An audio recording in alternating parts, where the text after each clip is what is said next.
Dalam sebuah wawancara langka dengan jaringan milik Arab Saudi, Al Arabiya, Presiden Israel Isaac Herzog mengatakan bahwa mimpinya adalah melihat perdamaian antara Israel dan Arab Saudi. Dia telah berbicara secara terbuka tentang keinginannya suatu hari nanti bertemu putra mahkota Muhammad bin Salman di Riyadh. Pesan ini jelas ditujukan bukan hanya untuk publik Israel. Namun, sementara Israel terus menggambarkan normalisasi sebagai terobosan bersejarah berikutnya di kawasan ini, Riyadh tetap menegaskan bahwa setiap kesepakatan harus mencakup jalur yang kredibel menuju negara Palestina. Untuk membahas lebih lanjut, kita sekarang ditemani oleh Khaled Hasan, rekan di Institut Pertahanan Ideologis dan peneliti keamanan nasional serta kebijakan luar negeri yang bergabung bersama kami dari London. Khaled, senang sekali bisa berbincang dengan Anda di i24 News hari ini. Pesan dari Presiden Israel Herzog ini jelas bukan hanya ditujukan kepada publik Israel, tetapi juga kepada publik Saudi, karena ini merupakan wawancara di Al Arabiya. Namun, apakah publik Saudi bersedia dan siap mendengar pesan seperti ini dari seorang Presiden Israel? Terima kasih sudah mengundang saya. Saya rasa pertama-tama kita perlu menunjukkan bahwa sebenarnya wawancara ini cukup banyak diatur oleh putra mahkota dan orang-orang terdekatnya. Dan ini dilakukan untuk satu tujuan utama, yaitu untuk melemahkan Perdana Menteri Netanyahu. Inilah tujuan utama di balik semua ini. Pada dasarnya, kami ingin menunjukkan bahwa kami terbuka untuk perdamaian jika kalian memberikan kompromi dan konsesi pada beberapa isu utama. Wawancara ini sebenarnya muncul setelah adanya bocoran dari pihak Saudi bahwa mereka bersedia menormalisasi hubungan. Jika pemerintah Perdana Menteri Netanyahu, koalisinya, Netanyahu sendiri dan koalisinya pergi dan digantikan oleh orang lain.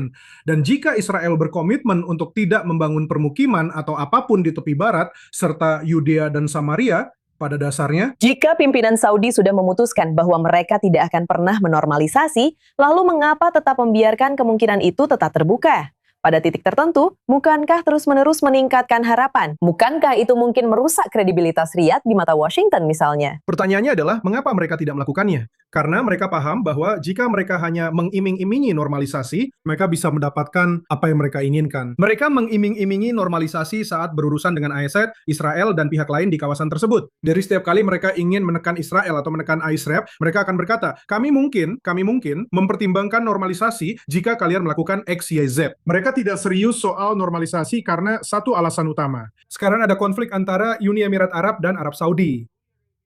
Arab Saudi mendelegitimasi, menyerang dan menuduh Uni Emirat Arab pada dasarnya memecah belah umat Muslim dan hampir sepenuhnya dikendalikan oleh lobi Zionis. Dan itu semua karena kesepakatan Abraham. Jadi Arab Saudi pada dasarnya mengatakan bahwa kesepakatan Abraham itu tidak sah. Jadi mereka tidak akan pernah bergabung dengan kesepakatan Abraham. Menurutmu, apa yang harus dilakukan Riyadh untuk mengubah hal ini agar benar-benar mengajukan gagasan normalisasi sebagai sesuatu yang benar-benar mereka pertimbangkan dengan serius? Tidak ada. Jika Anda memberi mereka, maksud saya mungkin ada satu hal, yaitu jika Anda memberi mereka pencapaian diplomatik yang belum pernah diberikan kepada siapapun di dunia Muslim, yaitu sebuah negara Palestina. Dan mereka perlu melihat ini. Mereka perlu melihat Israel benar-benar meninggalkan seluruh Yudea dan Samaria. Dan pada dasarnya, Anda tahu, Israel mundur ke perbatasan tahun 1967, seperti yang mereka katakan. Wawancara dengan Presiden Herzog dipandang oleh hampir semua dari mereka sebagai, Anda tahu, sebuah taktik. Mereka menggunakan ini untuk menyerang UEA. Mereka berkata, lihat, UEA telah menormalisasi hubungan, tapi mereka masih memohon. Israel masih memohon kepada kami untuk menormalisasi hubungan dengan mereka. Itu karena kami jauh lebih penting daripada UEA. Ini adalah permainan yang sedang dimainkan oleh pihak Saudi, dan mereka sedang mempermainkan publik Israel. Dan sayangnya, Presiden Israel yang sangat saya hormati, Bagaimana dengan Washington? Bagaimana peran Washington dalam semua ini? Apakah ini merupakan inisiatif yang didukung Washington di bawah Presiden Amerika Serikat Trump yang ingin melihat Arab Saudi bergabung dengan kesepakatan Abraham ini? Washington adalah bagian dari permainan ini. Anda tahu, pihak Saudi sedang mempermainkan Washington. Mereka pergi ke Washington dan berkata, lihat, jika Bibi pergi dan orang-orang Israel melakukan X, Y, Z, kami mungkin akan mempertimbangkan normalisasi. Jadi orang Amerika menekan orang Israel. Dan Anda tahu, mereka menekan Perdana Menteri Israel. Dan kita telah melihat hal ini dalam pidato dan pernyataan Wakil Presiden J.D. Vance.